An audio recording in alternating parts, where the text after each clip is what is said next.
सतेज उर्फ बंटी पाटलांच्यावर आता पुणे जिल्ह्याची जबाबदारी। काँग्रेस प्रदेशाध्यक्षांनी केले मोठे फेरबदल। पुणे काँग्रेसचे प्रदेशाध्यक्ष हर्षवर्धन सपकाळ यांनी सूत्र हाती घेतल्यानंतर महाराष्ट्रातील प्रत्येक जिल्ह्यासाठी एक असे निरीक्षक नेमले आहेत। या निरीक्षकावर जिल्ह्याची जबाबदारी सोपवण्यात आली आहे।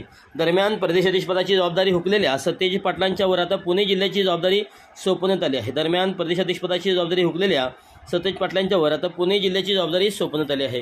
काँग्रेसला महाराष्ट्रात लोकसभेला चांगले यश मिळाले, पण विधानसभा निवडणुकीत मात्र दारुण पराभवाला सामोरे जावे लागले। त्यानंतर काँग्रेसमध्ये बदलाचे वारे वाहिले आणि प्रदेशाध्यक्षपदासाठी काँग्रेस नेते सतेज उर्फ बंटी पाटलांचे नाव आघाडीवर होते। मात्र हर्षवर्धन सपकाळ यांची काँग्रेसच्या नव्या प्रदेशाध्यक्षपदी निवड करण्यात आली।